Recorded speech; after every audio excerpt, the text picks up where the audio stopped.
Hello, welcome to my channel Bangee Media, the Heavenly News.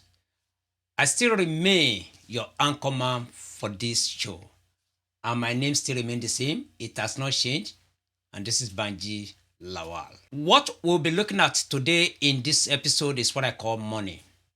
Meanwhile, I need to let you know right off the bat that I am not here to teach you how to manage your money or how to draw a budget or how to save money and what have you. No. I am not an expert on those areas. There are so many financial advisors around, like my sister Dayo. Please talk to her and you'll be surprised how she will break it down for you. But one thing about money is this: whether you are educated or not, whether you know everything or you don't know anything, whether you like money or you don't like money, you definitely need money to function in this world, most especially in this modern day and age.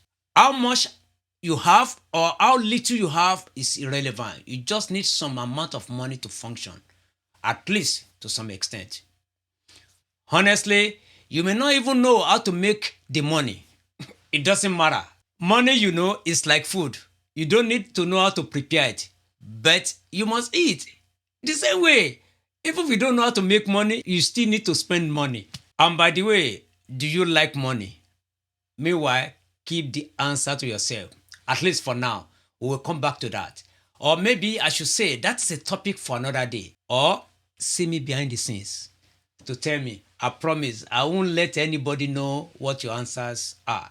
Meanwhile, a couple of months ago, I was talking to some people about my YouTube channels, and I was telling them of the benefits the channel has brought to so many people and what the same thing could do for them if they check it out. One guy, very humble and well educated, I believe, look at me and ask the question, Banji, what is money? Man, for a brief moment, I couldn't figure out how to answer the question. For the first time in my life, I realized how we can be deceived to think that we know so many things. At that moment, some electrical wiring was going through my brain. At least for number one, I know this guy is educated.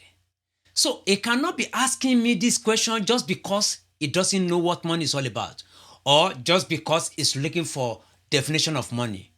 And then number two, I was thinking to myself, is this guy just wanted to set me up so that he can prove that I know nothing? And right there, God came to my rescue. To him be all the glory. To let me know that this guy is not looking for the definition of money. He just wanted to have more insight into it. And so with God's help, I was able to answer the question, and I believe this guy was satisfied. And I told him right there that he has succeeded in giving me a topic to discuss at my next YouTube episode. After my answer to this guy, he told me that it beat his imagination how many people, most especially African people, are desperately looking for money at all costs, which, according to him, has landed so many people in prisons. I paused for a brief moment and I could not help but to agree with him.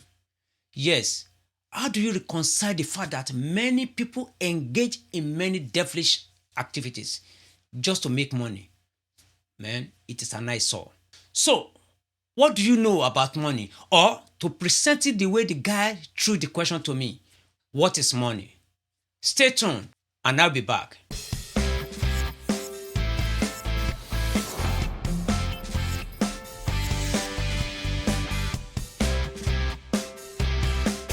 Welcome back. Money, is good. And it seems to me that in these modern days, we can do virtually nothing without it. Wallace D. Wattu says in one of his books, for to unfold the soul and to develop the talent, man must have many things to use. And he cannot have these things unless he has money to buy them with. He also said that a man cannot be a good lover if he doesn't have money to at least take care of the basic things of life to his lover. Bishop David Abioye said in one of his sermons that a man that does not have money will soon lose his wife. Why? Because the woman is not going to eat stone while you are professing love. Love is good, but it must be backed with some financial securities. If you disagree with me, please put your comment down there. And that brings the question, what is money? Money, if I should make it simple, it is nothing but medium of exchange. I know that you know that definition. Even if you have not been to school to study economics, marketing, or finances, you know what I mean by that statement. I do know and I believe you agree with me that my money can surely guarantee me the ability to take possession of what someone has to offer in exchange for my money. And this could be services, could be goods, and it could even be the person's time.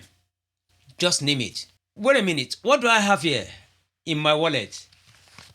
I think I have about $400 here, $250 bill. Even with the present inflation in America, I can still buy many stuff with this. Money is a necessary part of life, and it is something everyone has to deal with on a daily basis. It is a tool that can be used to get what we want, and it also provides us with the means to meet our basic needs. Money also has the power to influence our lives in both positive way and negative ways. To some, money is their source of happiness and security. Yes, money can give us the freedom to pursue our dreams. It can even provide us with a sense of financial stability. And think about this for a brief moment, how we can be destabilized. If for some that have savings, how will you feel when you check your savings account and realize that the money is going down? Probably due to some business engagements or projects that have not yielded you returns. As we all know, we use money to travel, to make purchases, either to purchase a home, to invest in our future, even to invest in the future of our children. But on the other hand, people can become so much obsessed with money, and the pursuit of more money can lead to feelings of anxiety and insecurity. Money can also create feelings of envy and jealousy, as people begin to compare themselves to those who have more money than they do. This man has a private jet, I must fly mine. That family has a mansion, yes, I must move into my own. Please, you have to slow down, don't kill yourself. That man in a private jet, do you know how many hours of sleepless night he has put into whatever he's doing before he found himself in that private jet? Malcolm Gladwell says in the book Outliers that Bill Gates put about 10,000 hours of labor into writing codes. In those days anyway. I don't think you saw that, or probably you have never read that. All you are talking about is that Bill Gates is the richest man on earth, and you are tapping your chest, beating your chest that one day you'll be like him. Absolutely, it's possible. But even with this modern day technology, we're supposed to make things easier for us when we compare to Bill Gates days. Yet, you have not logged in 1,000 hours into whatever you are doing. All we are hearing from you is that this life is too tough. The only thing I want you to do for me is stop first and check these people out. Try to find out how they live their life and emulate it. And we'll be more than ready to celebrate you in your own jet. Ultimately, money is a tool that can be used for both good and bad. It is important to remember though that money should not be the sole focus of our personal lives. I want you to draw strength from Ecclesiastes chapter 5 verse 10. He that loveth silver shall not be satisfied with silver, nor he that loveth abundance with increase. And he said this is also vanity. Money can make life easier. We do know that, but it should not be the only thing that matters in our life. One man was speaking and he said, don't make mistake. Many rich people are happy. Why? Because these categories of rich people bring joy to their riches, and their riches do not bring joy to them. The Bible says love of money is the root of all evil. We also remember that the same Bible says money answereth all things. How then do we strike a balance from the above? I want you to know and understand that if your joy is your money, I think you don't have money. All you have is a monster and a tormentor, and it can decide when to give you joy. If it chooses, it can let you lose some money and you'll be so devastated. If it chooses in another time, it can let you miss your target, either for the day or for the month. Or if possible, it can even take everything away from you outrightly. Why? Because it has discovered that you are living at its mercy. Simply put, you have allowed money to have upper hand over you. You must reverse that. It is you that's supposed to have upper hand on money. You must use money as a messenger to send around. Any master that allows his slave to control him or her, such a master has sold his or her birthright to the slave. If tonight, as you're about to sleep, and money will not let you sleep, whether you have plenty or you have little, then you are a slave to your money. The money is dictating to you what to do. Please draw strength from Ecclesiastes chapter 5, verse 12. The sleep of a laboring man is sweet, whether he eat little or much. And the Bible says the abundance of the rich will not suffer him to sleep. Don't be like that. What then do you need to do? It is simple. Just remember this wisdom as found in the wisdom bank. Ecclesiastes chapter 5 verse 15 says, as he came forth of his mother's womb, naked shall he return to go as he came, and shall take nothing of his labor, which he may carry, hold tight in his hand.